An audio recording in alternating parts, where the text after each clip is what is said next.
What's going on, everyone? It's your boy Dungeon coming at you with another video. We're gonna be farming some slabs today. So this is kind of a, I would say this is it's not like very end game type of stuff. So this is probably one of the earlier places you'll be able to farm up slabs. So where I'm at right now, I'm in Majula, and some of you may need to join this covenant. I've talked about this covenant a bunch of times. So enter the covenant. I'm already part of the covenant. For the covenant of champions, alright? And when you're in this covenant, enemies will spawn like, you know, without ending. They'll just continue to spawn. And you might be wondering, like, well, what if I don't want that? What if I don't want these enemies to be stronger? Because in the Covenant of Champions, they are stronger. So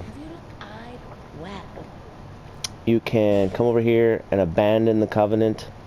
I'm not going to. You can check your covenants.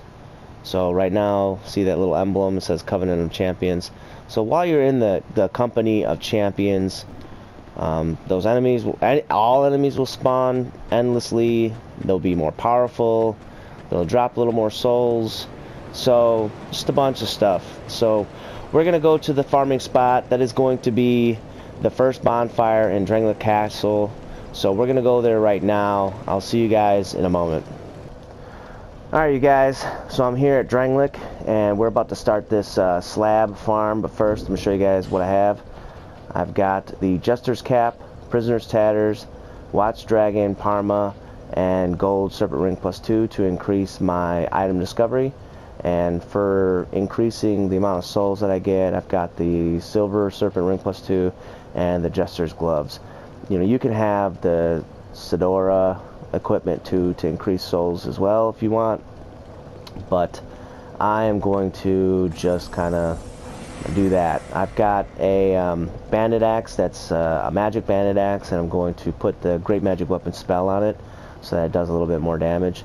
Now these guys, they're not typically as strong as they are here, because I actually, and because I'm in the Covenant of Champions, it makes them do like more damage, and they have more health and stuff. So it's almost like me fighting them on like NG plus actually.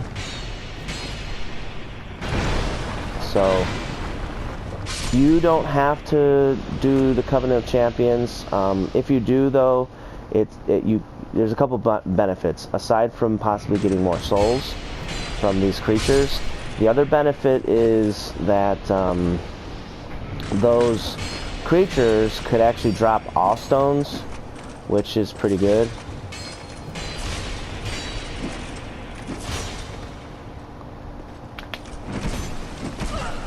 Oh boy. Alright, so if this happens, you just want to kill these guys as soon as you can, so that actually doesn't happen, because you only want to have them spawn like one at a time, and this is one of the only places where two of them will spawn at the same time. So you want to try to kill them as quick as possible. And there's a slab right there. The drop rate's pretty decent. I would say it might even be more. It might even be better than the chunk farming drop rate at the Black Gulch. You know what I'm saying? So something to keep in mind.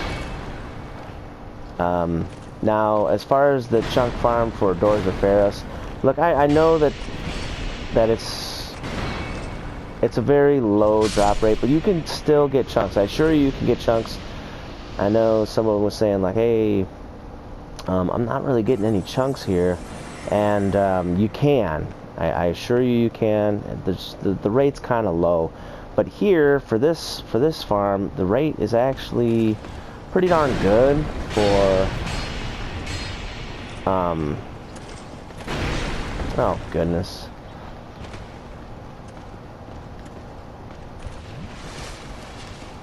All right. I'm gonna have to use another Estus flask, because these dudes hit hard, man, in this Covenant Champion. Holy smokes, man. You gotta be on your A game, you know what I'm saying? But like I said, enemies can drop all stones, and what that does is it's used to increase your rank in the Covenant of Champions, and that's kind of good because if you're looking for the rewards for the Covenant of Champions, like there's this one, I think it's a Vanquisher Seal, which is a ring that's used to increase like hand attack damage, like fist damage and stuff like that. And it can do some pretty cool stuff with like combined with things like the Bone Fist and the Castus. So really interesting weapon or things you can do. Although I would say that like I wouldn't run around in the Covenant of Champions typically. There's like an easier way to do it, and you know, maybe I'll put a guide in there for how to increase your Covenant of Champions rank, because it's pretty simple. You just go to the Grave of Saints and you kill the you just over and over kill the Explorer. I think his name is Roy or something like that, and every single time he'll drop, not every time, but a lot of times he'll drop the Stones, and then you just have to kill him, you know, like 30 or so times, and then you'll have all that you need, and that's kind of like an easy way to do it. Otherwise you have to invade people and stuff like that, I think. Anyhow, that's the farm. I got a total of like 20 souls. It took me just a few moments to go through this whole thing. Once you kill these guys, the Ruined Sentinels, like 10 times, they won't come back anymore. And then you could just come in here and farm the stone soldiers, because those are the ones that'll drop the slabs, not the Ruined Sentinels. So I just wanted to show you what it looks like when you're trying to do the farm, because I've already farmed the Ruined Sentinels so that they don't come back anymore. That's the farm. It's actually a really good one if you're looking for slabs. So otherwise, I'll see you guys in the next video. This is your boy Dungeon. Bye everyone.